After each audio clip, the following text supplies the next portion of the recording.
What are three principles from how the brain works that you taught the learner? Waldman, learning scientist and founder. He talked a lot about focus and attention. Like, what is attention? How do you guide attention to focus? So we talked a lot about how many different attentional networks do you really have in this gorgeous brain of yours, and the two dominant ones. And one of them is going to help you get into a state where you can be goal focused. But then there's another attentional network that is going to bring your attention to when something novel happens or something surprising happens. And so think about, how can we tap into these two, this top down and bottom up attention in the brain, in order to design something to help someone else's brain to focus, guiding them back, or surprising them so that they can remember something and then they're focusing on that thing. So that's one. Then we're working with the principles of memory. How do we help somebody strengthen a memory, right? How do we help them revisit that over and over again? How do we design those optimal practices in? But without understanding these little pieces of gold about how attention works, how memory works, then we can't embody metacognitive skill. And I like to describe metacognition, I think we talked about this the first time that we chatted, was how do I become the audience to my own performance?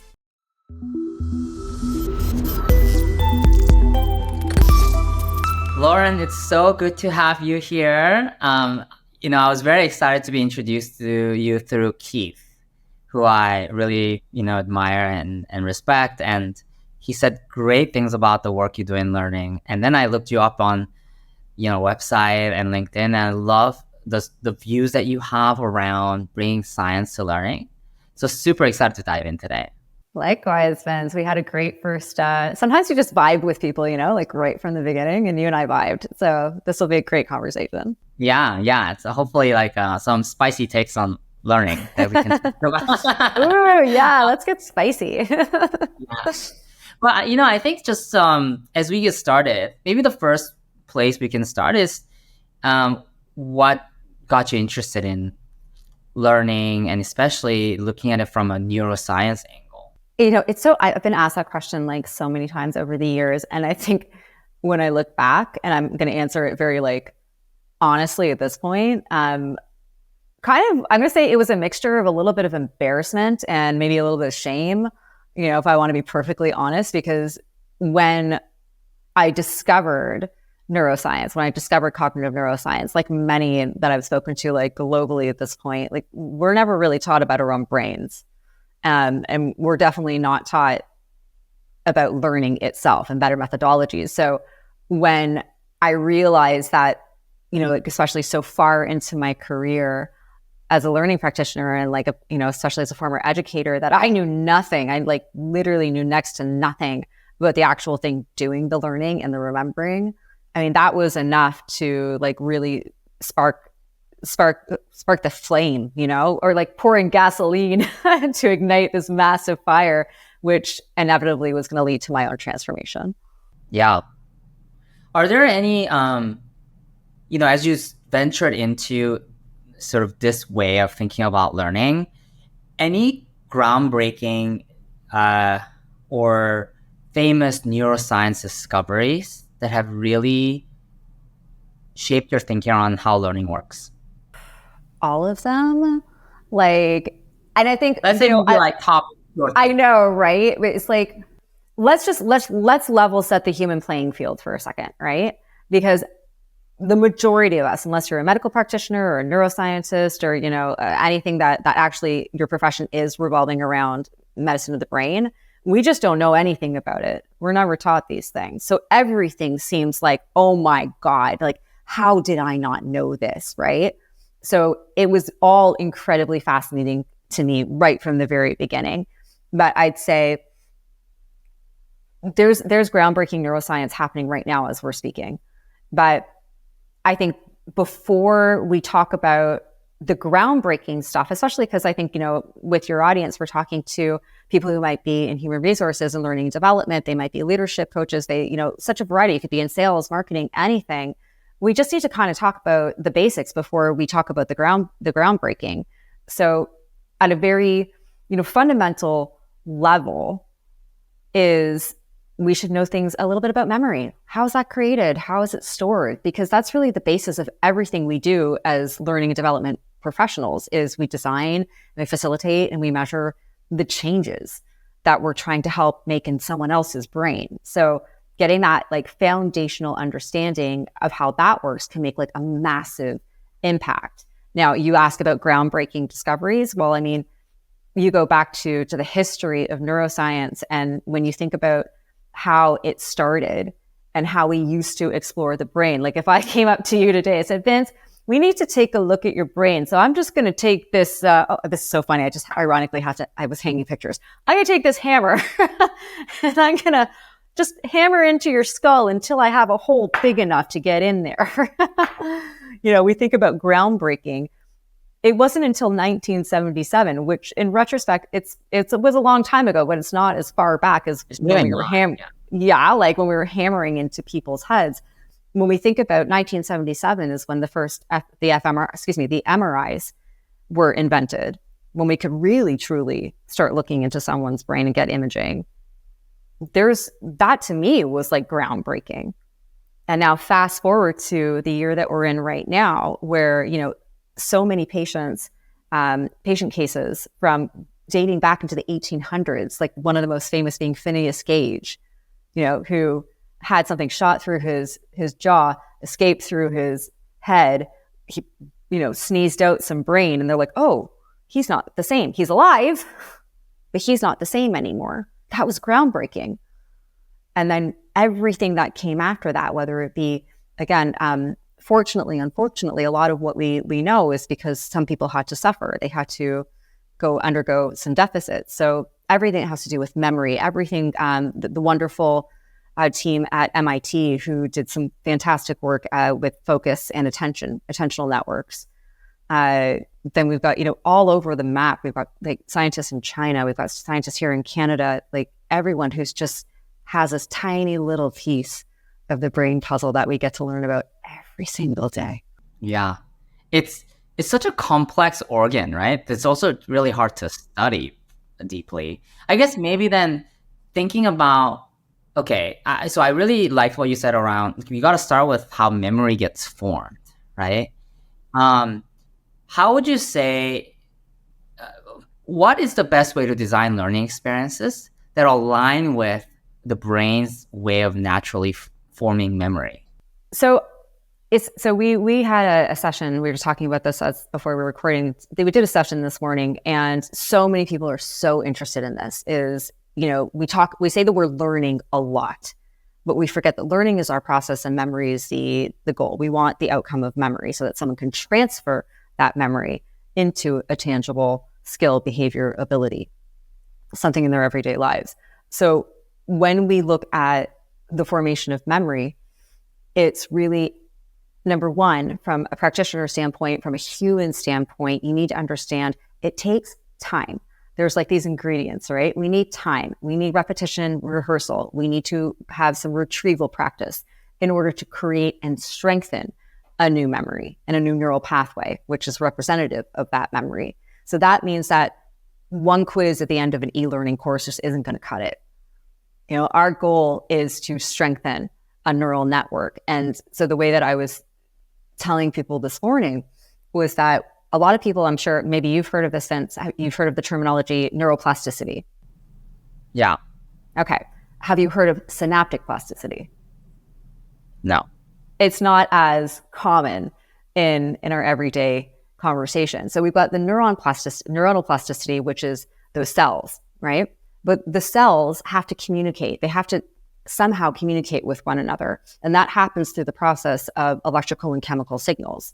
Now, synaptic plasticity is incredibly important because the synapses, I like to equate these two. If you decided like look at your hand and you envisioned a circle on your palm, and that was like your cell body, and then these tree branch like structures start growing out of that, those are like high sort of information highways. But on top of those, if I love using this example because it's so visual, if you took your hand and like frosted it with a bunch of cake frosting, and then you put a bunch of sprinkles on it, that would represent these tiny, tiny little nodes, these synapses where communication is happening between these cells. And it's their strength and it's their change as well that is so critical to our ability to change. So memory is happening through all of these very intricate processes that are changing structurally in our brains. So the repetition, the rehearsal, and then circling back to you're saying, well, how do we design learning experiences to align with the brain's natural memory formation process? Well, when we're learning, we are starting a process of encoding. We're sort of stamping neurons that say, okay, you were active during this process. But in one of the more famous, I would say famously known memory centers, the hippocampus, what the hippocampus is doing is it's creating this trace, this really faint trace. It's called an engram. And it's for your episodic, more for the episodic memories. But that trace only lasts until we can strengthen the rest of those cells that were activated while we were doing the process. And the only way to do that is through that repetition and rehearsal. That's how we strengthen it. But then we've got the problem of sleep and rest. When we look at how networks are formed and how those things get strengthened, the memories are starting to be created while we are awake, but the consolidation of those memories is happening while we're in deep rest or sleep. So it's incredibly unrealistic. As I'm sure you've seen, we've probably all gone through some sort of, at one point, an onboarding process where they're like, okay, sit here and do 3 hours worth of online courses. And then you're going to meet Bob and Joe and Sue and Hashim. And I'm not going to remember all of that. Yeah. So the time variables and working with the process of how the brain structurally needs to change to create a memory that everybody wants to be transferred into those. Hey, okay, yeah, I know how to use the photocopier or to, how to interact with that client using our system. It doesn't happen overnight. Interesting. Yeah, so totally, makes sense that repetition is very important, and also getting the right rest that allows you to integrate what you've learned is also important. But, I think we intuitively have experienced times where just things stick better. Like certain learning experiences help you remember something much better than others. And I'm curious if by studying neuroscience, you were able to sort of pull out what are the things that elevate, like, something that's ability to be remembered than others. So first of all, it's our ability to focus. Is we need to attend to something and focus on something in order to, give it the executive function that it needs to pass through our working memories and start creating that trace. So focus is so critical. I mean, think about the last time, and maybe, you're one of the few who you can sit down, you're like, I need to learn something. I need to learn something, but I'm in an organizational environment. I'm at the office, or maybe I'm in my home office now. Now, when was the last time you sat down for like an hour, 90 minutes, and had that designated time to solely do that? No Slack messages, no one's texting you because they need you in a meeting, no urgent email. Yeah. It's really a conundrum because time is precious. But if organizations want people to learn, they have to allow for the designated time because that's the human process. So that's, first and foremost, we really need to think about that because, like you said, it's a very complex neurological process which involves those structural changes. So after that, and it sounds like, if you think about a lot of the online learning experiences that have been created in the past, like sort of the click sort of things, it really violates people's ability to focus, right? Because it's so boring. So people their brain goes on autopilot and sort of are passively moving through it, and your brain is not able to actually process what's going on because you don't want to. Right. There's a big, so there's so many things that we now know about how the brain works that can really help with that, right? So we know that we can work with our brains, whether it be through meditation practices. Some people don't want to meditate. They don't like to meditate. That's great. That's fine. There's other means in which we can strengthen. Once you know kind of how attention works and that it's your mechanism to focus, then we can start working within, okay, like this morning after my session, we'd spoken about this. And I went into the forest and I recorded a video for them to show them that you can help train your attention to focus by just stopping and looking up at the trees. Look up at the leaves and just watch them. Watch them as they sway in the wind. You can help to attend to your focus and be in this moment right now by just stopping. Just stop and take a breath. And that's now we're getting into the realm of cognitive control. But when we want to transfer this into designing a learning experience, if we want to help somebody to be more engaged because we need them to focus, well, you're right. It can't be click, click, click, click, click. And then you know just as well as I do, and probably everyone who's watching this right now, that we've all sat through and we've had to go through e-learning modules. And you're just like, I just need to get through to the quiz. I'm going to click through the quiz and then boom, I'm done. Check. My boss is happy. HR is happy. The board is happy. I haven't learned anything. And that's it. When you think about that, like it's a huge liability to an organization to have passive learning happening like that, especially if they're in an industry where the stakes are high, where either it's, someone's health or safety could be in dangers, if there's legal ramifications. I've worked in those high stake environments. And so I know one little thing could shut down an entire organization. Yeah, for sure. You're right. It does need to be designed a lot better.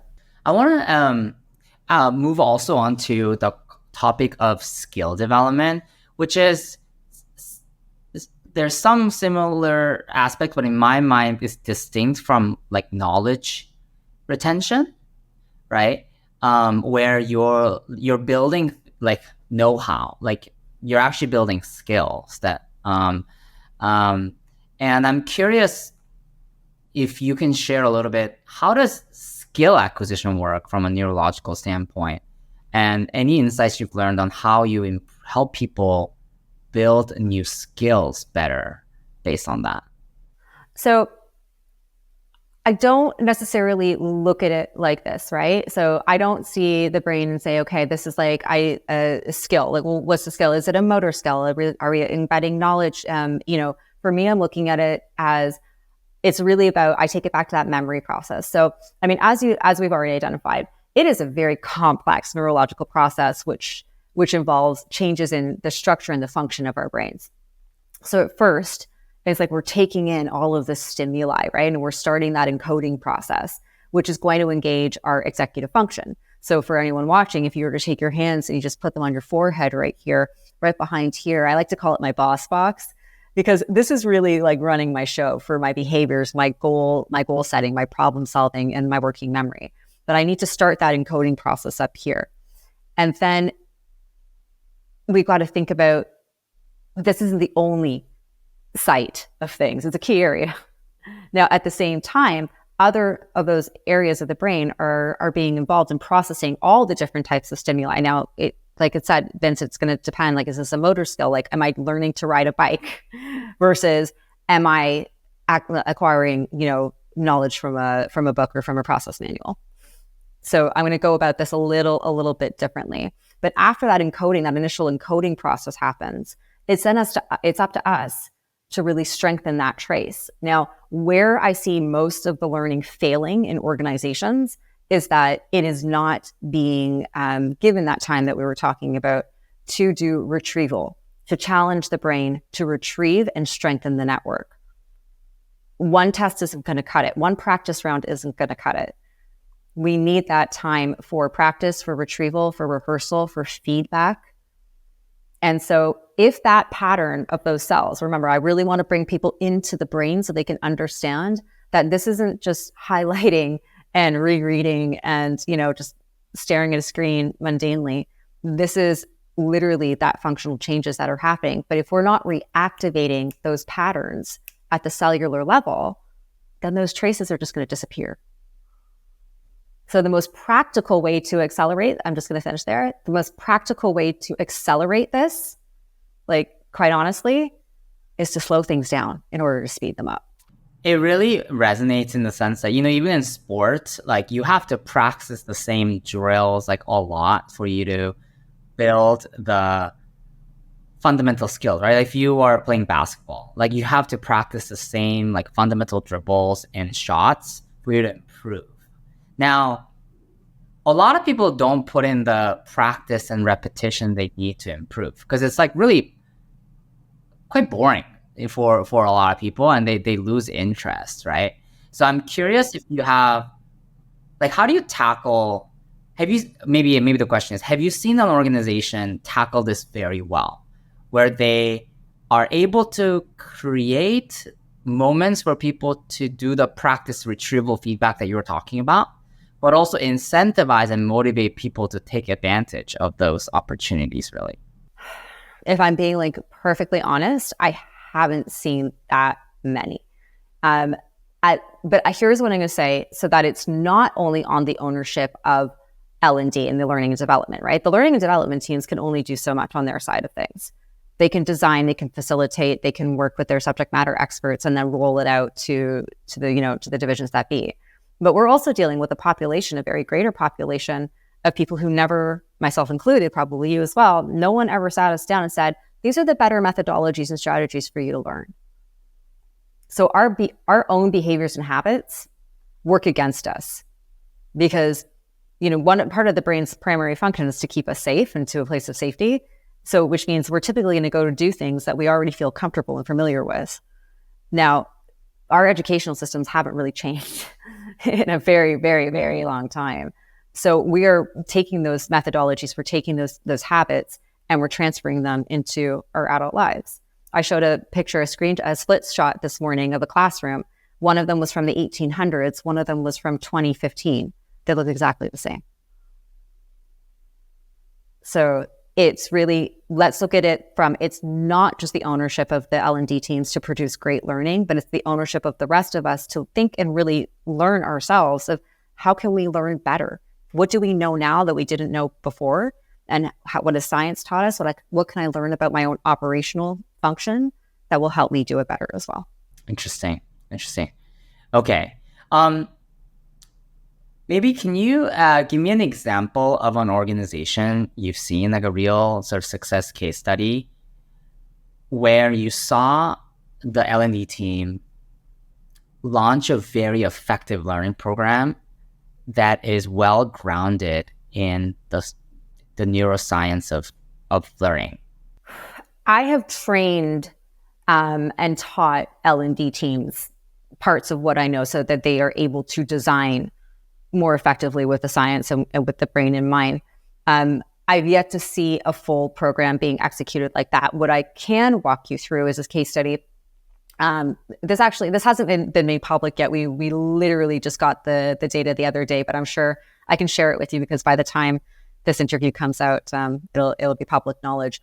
But there's there's this amazing company who's led by a fantastic L&D leader called the MCI Group, and we conducted a very sort of closed study, and I teamed up with their global L&D director who was running a 3-month. It was a professional development program. And the purpose of the program was really aimed at, they wanted to accelerate the development through a blend of like self-learning, live interactive sessions. And they just really, the goal is can we equip these people with the critical knowledge and the skills to help them be more strategic thinkers, more innovative when it comes to their leadership. And just, they wanted to drive like professional and organizational success. Now, they had a 3-month program already in place. And I said to them, I said, listen, how can we possibly make this better for them so that they can engage and so they can learn what it is that you want them to learn for them to transfer? So I said, why don't we run an experiment? And I designed a whole series to help people understand more about their brains and more about learning. Why don't we make it mandatory for them to take the Learning How to Learn series first before you give them anything else? So they have a leg up, right? Just give them the leg up and let's see if they're given the tools to learn better and the understanding of how their operational functions work in their brains, will it make a difference? And I can't even, sometimes I'm lost for words, because we don't get high numbers, like high numbers in science often, right? Like we don't get these like crazy percentages. Now, this was a small group that went through it, the participants, but we had 86% reported a positive shift in their learning approaches, with a 59% increase in people reporting, I understand and can apply scientific principles, and I understand how my brain functions and better learning strategies now. It changed everything. It absolutely changed everything. And I think what's going to make the difference, I've worked with the global L&D teams in Australia with KPMG, who went through the science of learning with me. And to see their brains ignite going, okay, we see how we have designed something that's working against the function of somebody's brain and not with the function of somebody's brain, and watching them transform their programs. And I've seen this happen with teams that I've worked with all around the world. And all we need to do is just expose them to this learning themselves so that they can create better learning. But then we also need to give the employees and the rest of the human beings, we need to teach them these things too. It's like, Vince, would you like some of the operational pages of your brain? Would that help you in your day-to-day life? We could do that. I'm very curious, what are 3 principles from how the brain works that you taught the learners? I mean, we talked a lot about the focus and attention. Like, what is attention? How do you guide attention to focus? So we talked a lot about how many different attentional networks do you really have in this gorgeous brain of yours, and the 2 dominant ones, right? So for example, we've got, I call it's the Van and the Dan. I like to, that's the acronyms for them. And one of them is going to help you get into a state where you can be goal focused. So I've got my task. That's one network that's saying, okay, time to focus on this. But then there's another attentional network that is going to bring your attention to when something novel happens or something surprising happens. And so think about how you can design learning, and how, not even just learning, your meetings, your sales decks, your presentations, how can we tap into these 2, this top down and bottom up attention in the brain, in order to design something to help someone else's brain to focus, guiding them back, or surprising them so that they can remember something, and then they're focusing on that thing. So that's one. Then we're working with the principles of memory. How do we help somebody strengthen a memory, right? How do we help them revisit that over and over again? How do we design those optimal practices in good time variables? Every 2 days, that we span out, because there is quite a wonderful science to designing learning like this. Is what I do. It's what I love to do. But there is so many variables that we can play with, and then we have to understand, well, how long is your training going to be? How long does that person need to retain this learning for? Is it a long-term memory?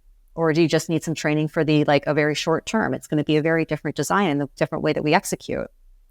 Going back to cognitive control. Cognitive control allows us to understand how we can be more centered and focused, so that we're not taking on too many things at once and our brain's going, wow, oh my God, no more, right? Absolutely no more. And probably the best one, which is it's a theory and it's a method, but without understanding these little pieces of gold about how attention works, how memory works, then we can't embody metacognitive skill. And I like to describe metacognition. I think we talked about this the first time that we chatted, was how do I become the audience to my own performance? How do I monitor my own performance? And then how do I not only, monitor it, but how do I shift when I need to? These are so many elements. But what you shared really resonates actually from what we see in our platform, what learners say. The way that they say it is, of course, the learners don't know these neuroscience, theories, but they say things like, They really like the fact that they're able to focus on learning by solving problems. Because when you solve problems, there's a clear goal that you're looking to accomplish, and you're like oriented around the goal, like the thing, right? So it's active. And secondly, they like what we see learners really, when we see learners really engaged, when they see non-obvious insights or like things that make them go, huh, right? And that's the element of surprise that you're talking about. I think it delights them, and it sounds like the mechanism here is it actually allows your brain to focus on that experience because of the element of surprise, and it allows you to stick better. And then people also say they like the fact that we don't cram in so many things in an hour, right? Like it's a bite-sized learning that allows just enough amount of learning to stick in your brain without overwhelming your mind with it. So all of those things that you mentioned, actually, we've heard it from learners who intuitively feel like when they feel like the learning was stickier versus not, in kind of more casual terms. Yeah. I think where the deficit is, and I can say this because before I knew all of this, I mean, I had designed tons of learning. I've been in, I taught, I facilitated, I taught, I did all of this. So like I can see some of this stuff was very intuitive, but I didn't know how. I didn't know why. But then I understood the how and the why. So you don't have to know exactly what metacognition is, but I can design in pieces of it into a learning program. And you are going to start acquiring those skills because I have designed them in without you even knowing. Yeah. Could you give 2 to 3 examples, tangible examples of how you've incorporated metacognition to a learning experience? I'd be very curious to hear specifically what you've done. So my power move is it's basically when we're looking at using the theory. So the first thing I want to ascertain is, what do you know? What don't you know? What do you think you know? That's the crutch, right? Is what do you think you know? So I'm going to design in at the very beginning. If I'm looking at this like a scientific experiment to help somebody learn, I need to figure out what it is that they know, what don't they know? Because once I know what they know, then I don't have to waste their time, right? Like, can you imagine, Vince, if your boss is like, you've got to do this online learning, and the first screen says, Vince, I don't want to waste your time or your patience. So how about we just figure out what it is that you know, and then you can skip over the stuff. You're like, yes, thank you. So it's how do we first embed that first element so that we can give somebody back that time and not try their patience when they have to skip through a bunch of things. They're like, I know this. But then it's a matter of, do you really know this? So when I'm designing, I'm going to embed in errors. I'm going to purposely put mistakes in. And that's going to do 2 things. Number 1, it is going to test somebody's ability to stop and think, do I actually know this? If they don't catch the error, then there's going to be a notification about that, which then brings them to that helps to focus, right? If I make a mistake, I'm going to be paying attention to that a lot more moving forward to see maybe there's more mistakes coming my way. Now, I can't press that button too much. Same with novelty, same with surprise. If I do that too much, the brain is going to seek it. It's going to be looking for those things, and it's not going to be paying attention to the thing I needed to focus on to learn. So just a word of the wise, everyone who always wants their learning to be fun, engaging, if you overstimulate it, then that's all your people are going to be looking for. So challenge what it is that they know, what they think they know, and in making sure that you're embedding those errors. That's probably the best tip I can give any learning designer is catch your people in the moment of, ooh, I got you. Because then they have that moment. And tactically in a learning experience, how do you actually bring that to life? What's the thing that actually happens? Is it that they're answering a quiz, or how do you make people go actually got you, that you don't actually this was a mistake and you missed it kind of thing? So I did this in a 6-week program that I was running to teach a group of designers, and they didn't know that was about to happen, right? So I think it was week 2 was we covered a certain topic. It was probably about attention and focus. And then, we revisit it because you have to pull the thread through, right? So we're constantly revisiting. I'm priming them. I'm triggering them. It's all the things. And then on one of the days, I had reversed the order of it just to see, right? And purposely had done this. And we kind of flipped ahead maybe 1 or 2 slides. And the third slide said, there was a big mistake on that 2 slides ago. Did anybody see that? Now, here's the interesting thing. 3/4 of the people went no, we didn't see it. And the other quarter go, yeah, we saw it. I was like, well, why didn't you say anything? And then that was a whole other discussion. So there are ways to embed in. And so the next time when these particular things came up, they were attending to it with a much more focus to make sure that it was accurate. And they'll never forget that. Oh, God, no. That's right. It might have involved an elephant and a treadmill. And that's, I'll leave it there. I love that. Okay, very cool. I love that tangible example. Maybe now flip it onto the other side. What are the most common pitfalls you see in how L&D programs typically get structured today that go against how the brain works? I mean, they're so content heavy. They're just so content heavy. And it's just overwhelmingly so, right? And when we've got too much content, we are overwhelming the cognitive load. We're overwhelming the working memory. Now, working memory is limited to space and time.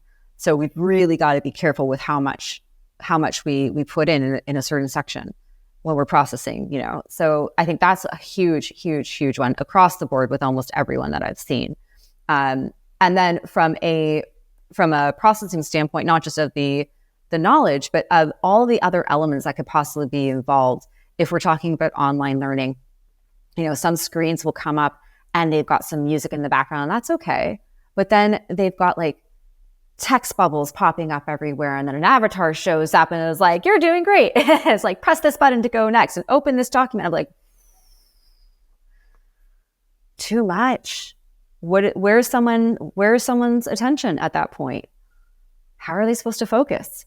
It's like adding gimmicks to make it interactive, but then actually it's distracting away from the learning. It's trying really hard to get people to care instead of making the actual learning experience itself something that inspires attention and focus. Yeah, I think on a recent audit that I did, I was asked, I love an organization, whether it's a learning vendor or if it's just organization with an L&D team, but I love a team that's humble enough to come to me and say, we don't think this is quite doing it. And can you help us? And they'll let me come in and they'll give me their courses or their content and they'll let me do an audit. And sometimes one of the first things that I see is a lot of the cart before the horse.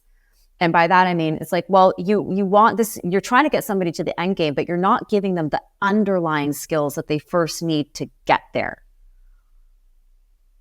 So what are the underlyings?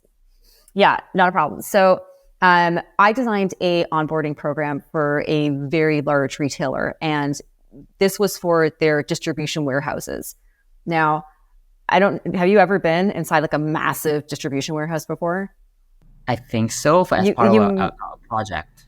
You might be able to I have an image of what it looks like. Yeah. So we're talking football fields long worth of warehouse space. And in that, you've got forklifts going by. You've got these crazy conveyor belts. You've got so many things. If I'm just being honest, you've got so many ways to get hurt in the first 3 minutes of walking in there that you have to be consciously aware.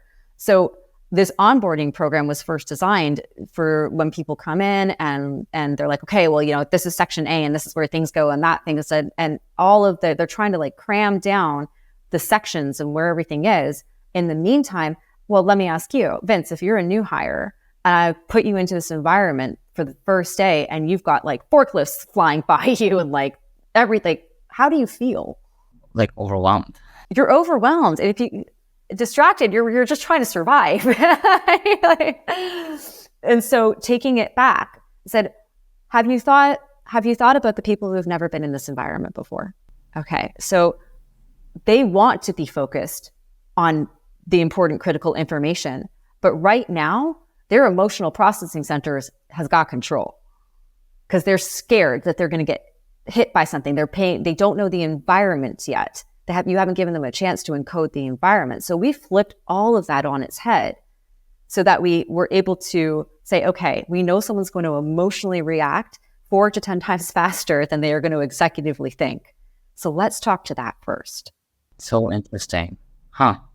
Yeah, so it's like creating the conditions for them to be able to focus. And you're asking like, are you, because I love that. Like you're like in this session today, you've used the word attention and focus a lot. And it like that seems to be one of actually the core ingredients of memory formation and learning. And if you think that they are blockers and barriers for somebody to be able to pay attention and focus, you gotta like remove that first and work with that. Yeah, like I mean, just work with that. It can give you like another very tangible example. Again, someone handed over some content to me. It was pages and pages of manuals, and this was for emergency response services. So people who are being trained to be on the other end of a phone of somebody who's calling in distress, who needs help. And I was reading through this, and I see this a lot in a lot of learning, is that it doesn't speak to you. It's speaking as a generalized, like I'm speaking at you. I'm not speaking to you. So that was the first thing. But then I think maybe a quarter of the way down the page, I just kind of stopped and thought about my own experiences. And like, have I ever called 911 before? Like, nope. How am I supposed to know what that feels like? We're not going to get them to crank call 911, but it's that, do I have, and again, I don't think we're going to have time in this chat to talk about something called schemas, which is organizational structures in the brain that categorizes information. But if I don't have any information about that, I need to learn it right from the very beginning. I have no context to build upon. So if I'm all of a sudden just reading about somebody calling me who's in distress, that's not the same as going through the experience of having to pick up that phone for the first time. So in that sense, would you say the way you try to design it is create the learning experience in a way that it feels familiar to the existing schema in their brain, so they can sort of like attach it to the existing schema? Is that what you do? That's one way. That's one. So that's one way. So when we talk about the schemas, because schemas can work with us and they can work against us, because it can be competing knowledge, right? So again, the brain's always going to revert back to what it already knows. So that's why if we are building upon something, then we can use the existing context, the existing knowledge. If something is slightly changed, so for any of my change management professionals who I'm sure we've gone through this, is like, you have to roll out this massive organizational initiative change, and you look at what they give you and you look at what's already existing, you're like, it's not that different, but there are differences. So now I've got to understand that somebody already has that knowledge and they're going to think it's the same. And I somehow have to now design the learning to bypass that and to show them how it's different. So I can use metacognitive theory. I can use attention and focus. So that is going to play a completely different role in the way that I go about my learning and how I'm going to design it for somebody. Interesting. It seems like a topic for deeper dive at some point. Maybe one last question for you. We've seen in ed tech constant rise of new technologies and try to apply learning to it with success. Many honestly without the efficacy that it promised. I'm curious, in your mind, what are the most promising or proven ways of using technology to enhance learning in the way that aligns with brain science? I haven't seen too much as of yet. I mean, from the medical practitioner, they've had a lot of success integrating VR, and obviously, it's such a great tool for people not to just instantly operate on somebody and to get to know the familiarity of the body and to be able to see the intricacies of the brain itself and et cetera. There's great success with some cases with VR. I know everybody's talking about AI. You cannot get around the AI conversation right now. My sort of heat of warning to that is, in the narrative of the learning and development space, everyone's like, look, you can get so much more content done. And you can like put in the parameters and it will give you all of your designs and your courses. And I'm like, that's great. But again, if you never learned everything that we have just discussed in this last like 45 minutes, if you've never learned any of that before and you just put the parameters in, you still don't know to validate if what you're getting out is going to work because you haven't learned it. Yeah, you can't validate that. So word of caution, right, is I think technology is fantastic. I've had great sort of success when it comes to like data collation. I love it. It saves a lot of time. But at the end of the day, when we are talking about learning, when we're talking about learning design, I think if we are still ignoring the fundamental human process and we're not learning that first, then it doesn't matter what you put into the machine if you don't know it yourself. Yeah, definitely. I think I think that's a general caution for using AI, right? AI can give you outputs pretty quickly. In my experience, oftentimes it has a mix of good, mediocre, and straight up bad or wrong. And you need to have the judgment to say, okay, is this actually good? Like, how do I make it better?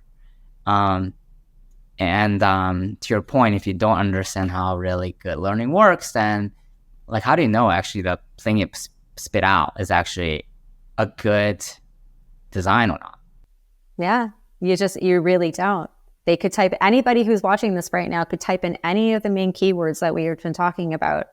But, can you then analyze that learning design and tell me if it's actually efficient and has been using the theories and is it guiding the attention? Is it using metacognitive abilities like within the design properly? Are the time scales and the variables correct? Is the retrieval practice in the right place? All of these science, like this is all elements. This is science. And it's not complicated. I know it might sound very complicated, but it's like everything else, right? Riding your bike for the first time was complicated. Parallel parking was complicated. All of these things. And you have to learn through practice and then you create neural pathways that make it easier each time you do it. Exactly. Yeah. Well, Lauren, this was really an awesome conversation. I think in particular, I just really gained the appreciation for like the importance of attention and focus and how do you inspire that for people to learn.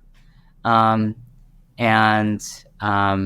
am looking forward to, continuing to get to know you and know your work and also apply to the work that we do at SparkWise. So thanks so much for taking the chat today and sharing your insight. And thank you for having me. It was a great conversation, as to be expected.